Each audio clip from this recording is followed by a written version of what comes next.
मी थोड्या प्रमाणात लेखक आहे, थोड्या प्रमाणात दिग्दर्शक आहे, थोड्या प्रमाणात एक अभिनेता आहे.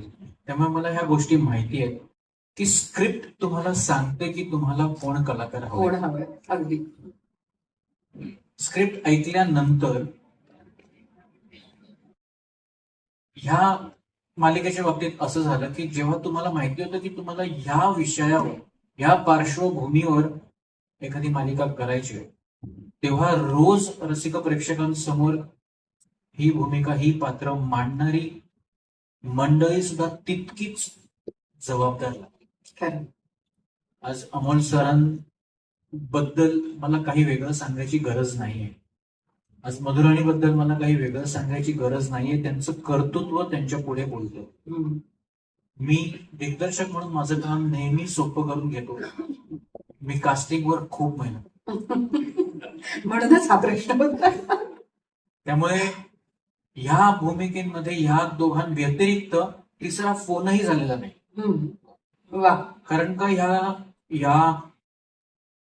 ह्या स्क्रिप्टनी किंवा ह्या गोष्टींनी हे कास्टिंग मागून घेतलंय असं माझं म्हणणं आहे की हा खरंच आहे. प्रयत्न. आणि मला खरंच सांगतो, मी अमोल सरांना फोन केल्यानंतर स्ट्रगल करावाच नाही लागला जेव्हा मी त्यांना म्हटलं की हे करायचंय. हम्म. मी मधुराणीला जेव्हा फोन केला होता तेव्हा मला माहिती होतं की मधुराणीने आई कुठे काय करते त्यानंतर ब्रेक घेतला. हम्म. पण मी तिला तेच सांगितलं की तुला आई कुठे काय करते ही मालिका मिळाल्यानंतर पुन्हा एका आईची भूमिका करायला आवडेल. हो हो हो.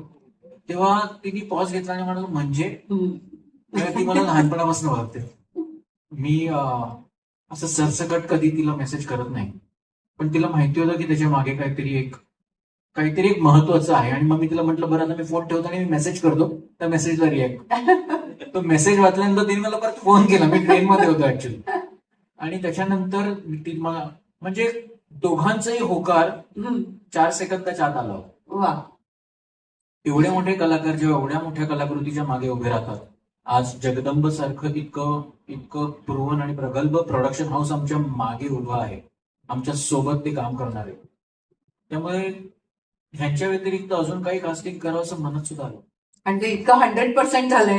कारण मी आता प्रोमो झाल्यानंतर पहिली प्रतिक्रिया ह्यांना हीच दिली की तुम्ही दोघेही वाटताय, आम्हाला जाणवत आहे तुम्ही ती भूमिका साकारताय, पण तुम्ही भूमिकेच्याही पलीकडे त्यात आहात हे जाणवलं. पण सांगावीशी वाटते, हम्म.